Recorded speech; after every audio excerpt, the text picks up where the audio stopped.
जय हिंद। आज हम लोग एसएससी एमटीएस 2022 का सेट नंबर 5 को यहाँ पर डिस्कस करने वाले हैं। टोटल जो एग्जाम होता है आपका 48 शिफ्ट में ये एग्जाम है और इसके 5वें नंबर को हम यहाँ पे डिस्कस करने वाले हैं। चलिए स्टार्ट करते हैं। आगे बढ़ने से पहले बता दें कि टेलीग्राम चैनल का लिंक जो है डिस्क्रिप्शन में दिया गया है, वहाँ पे आप इंपॉर्टेंट पीडीएफ को, प्रीवियस ईयर पेपर को डाउनलोड कर सकते हैं। तो चलिए स्टार्ट करते हैं अपने वीडियो को। पहला क्वेश्चन कह रहा है, वेटिंग फॉर ए वीज़ा निम्नलिखित में से किस व्यक्ति की आत्मकथा है? तो ये आपका BR अम्बेडकर का आत्मकथा है, वेटिंग फॉर ए वीज़ा। तो वेटिंग फॉर ए वीज़ा जो है निम्नलिखित में से किस व्यक्ति की आत्मकथा है? तो BR अम्बेडकर की आत्मकथा है आपका वेटिंग फॉर ए वीज़ा। अगर बात करें महात्मा गांधी का, तो ये हो जाएगा माई एक्सपेरिमेंट विथ ट्रूथ हो जाएगा और साथ में हिंद स्वराज हो जाएगा। जवाहरलाल नेहरू का डिस्कवरी ऑफ इंडिया। श्री ब्रह्मपुरेश्वर मंदिर भारत के किस राज्य में स्थित है? तो तमिलनाडु राज्य में आपका ब्रह्मपुरेश्वर मंदिर इसका स्थित है। तो श्री ब्रह्मपुरेश्वर मंदिर जो है भारत के किस राज्य में स्थित है? तो तमिलनाडु इसका करेक्ट आंसर हो जाएगा। तमिलनाडु में श्री ब्रह्मपुरेश्वर मंदिर स्थित है।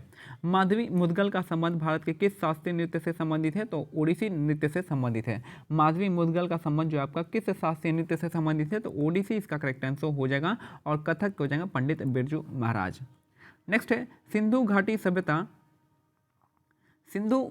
सभ्यता के निम्नलिखित में से किस स्थल में द ग्रेट बाथ, जिसको विशाल स्नानागार भी कहा जाता था, वो पाया गया है? तो वो पाया गया है आपका मोहनजोदाड़ो से पाया गया है। सिंधु घाटी सभ्यता के निम्नलिखित में से किस स्थल में great bath, the great bath जिसको विशाल स्नानागार कहते हैं, वो पाया गया है? तो मोहनजोदाड़ो से पाया गया है। मोहनजोदाड़ो को आपका गार्डन ऑफ सिंध भी कहा जाता है, गार्डन ऑफ सिंध, या फिर आपका मृतकों का टीला यानी माउंट ऑफ डेड कहा जाता है, मृतकों का टीला कहा जाता है। और मोहनजोदाड़ो जो आपका पाकिस्तान में है, सिंध में, और लोथल जो है गुजरात में है। धौलावीरा आपका 3 पार्ट में विभक्त है जो कि आपका गुजरात में ही है। और कालीबंगा कहाँ पे? राजस्थान में हो जाएगा।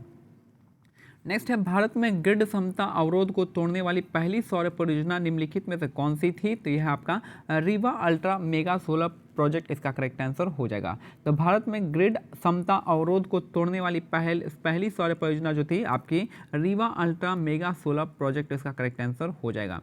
नेक्स्ट है, भारत में बाल विवाह निषेध अधिनियम किस वर्ष पारित किया गया था? तो 1929 में ये पारित किया गया था।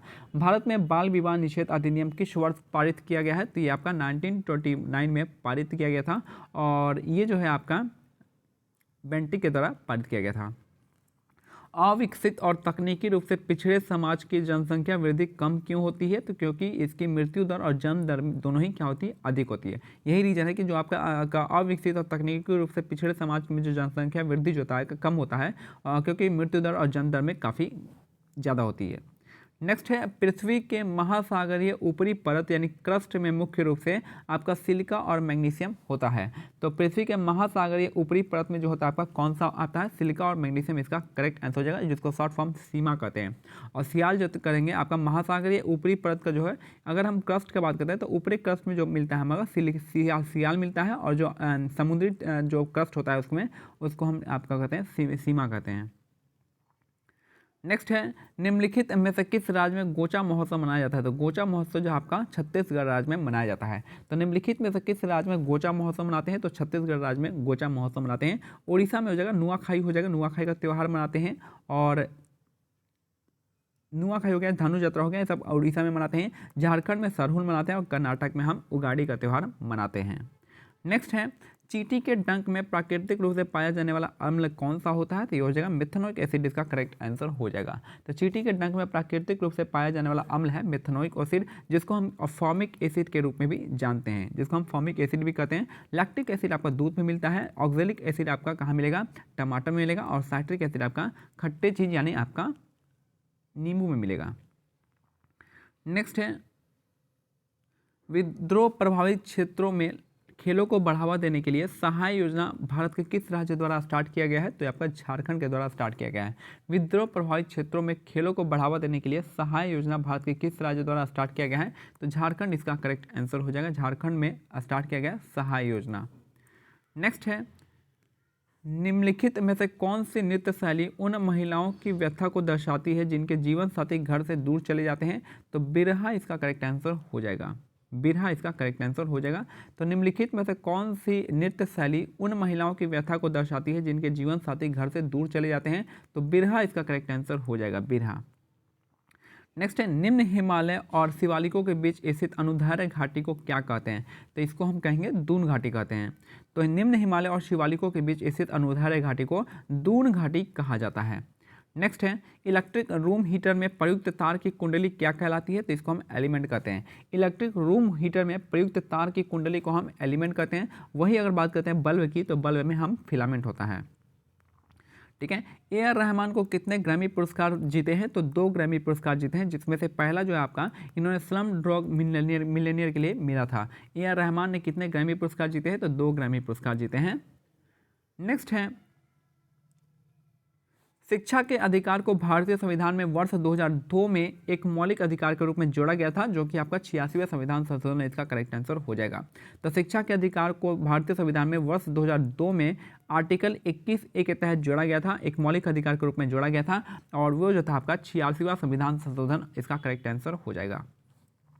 भारत के संविधान के अनुसार प्रत्येक राज्य के प्रत्येक विधानसभा जब तक कि जल्द ही भंग ना हो जाए अपनी पहली बैठक के लिए नियत तिथि से 5 साल तक काम करती है। ठीक है। तो ये प्रत्येक विधानसभा का जो सत्र होता है 5 साल के लिए होता है।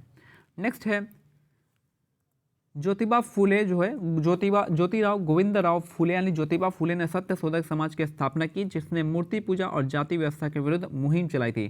तो ज्योतिबा फूले जो हो जाएंगे आपका सत्यशोधक समाज की स्थापना की थी, और ये जो है आपका 1873 में सत्यशोधक समाज की स्थापना हुआ था, और इनके बुक का नाम है गुलामगिरी। नेक्स्ट है निम्नलिखित में से कौन सा पूंजी बजट का एक घटक है? तो पूंजी बजट का एक घटक जो है आपका गैर योजनागत पूंजी व्यय इसका करेक्ट आंसर हो जाएगा। तो कौन सा पूंजी बजट का एक घटक है? तो आपका गैर योजनागत पूंजीगत व्यय इसका करेक्ट आंसर हो जाएगा। खरीफ की फसल किस मौसम में उगाई जाती है? तो वर्षा के मौसम में खरीफ फसल उगाई जाती है। तो खरीफ की फसल जो है किस मौसम में उगाते हैं? तो वर्षा ऋतु में उगाते हैं। नेक्स्ट है 2011 की जनगणना के अनुसार भारत के निम्नलिखित में से किस राज्य में लिंगानुपात सबसे अधिक है? तो केरल इसका करेक्ट आंसर हो जाएगा। तो 2011 की जनगणना के अनुसार भारत के निम्नलिखित में से किस राज्य में लिंगानुपात सबसे अधिक है? तो लिंगानुपात सबसे ज़्यादा है आपका केरल राज्य में, और सबसे कम कहाँ पे? आपका हरियाणा में है। नेक्स्ट है क्वेश्चन 22, निम्नलिखित में से कौन सा क्रमानुसार तुगलक वंश के शासकों का सही क्रम है जिन्होंने वर्ष 1320 से 1314 तक दिल्ली पर शासन किया था? तो यहाँ पे हो जाएगा आपका कौन कौन से आ जाएंगे? यहाँ पे आ जाएंगे सबसे, अब जो आपका क्रोनोलॉजिकल ऑर्डर में पूछा है, काल क्रमानुसार में पूछा है, तो सबसे पहले आए थे गयासुद्दीन तुगलक, उसके बाद मोहम्मद बिन तुगलक, उसके बाद लास्ट में फिरोज शाह तुगलक आए थे। नेक्स्ट है विजय हजारे ट्रॉफी 21-22 किस टीम ने जीती है? तो हिमाचल प्रदेश ने विजय हजारे टीम को जीता है। तो हिमाचल प्रदेश टीम ने 2021-22 विजय हजारे ट्रॉफी को जीता है। ISL 2021-22 के फाइनल में हैदराबाद FC ने किस टीम को हराया था? तो ये हराए थे केरल ब्लास्टर FC। तो ISL 2021-22 के फाइनल में हैदराबाद FC ने किस टीम को हराया था? तब केरल ब्लास्टर को हराया था। तो ये जो है ISL 2021-22 किसने जीता है? हैदराबाद FC ने जीता है। किसको हरा के? तो केरल ब्लास्टर को हराकर। निम्नलिखित में से किस व्यक्ति को सितंबर 2022 में भारतीय वायुसेना का प्रमुख नियुक्त किया गया है? तो ये हो जाएंगे VR चौधरी हो जाएंगे, यानी विवेक राम चौधरी इसका करेक्ट आंसर हो जाएगा। तो किस व्यक्ति को सितंबर 2022 में भारतीय वायुसेना का प्रमुख बनाया गया है? तो विवेक राम चौधरी यानी VR चौधरी को बनाया गया है। ये हमारा आज का सेट कंप्लीट होता है। मिलते हैं अगले सेट में, तब तक के लिए जय हिंद, जय भारत, धन्यवाद।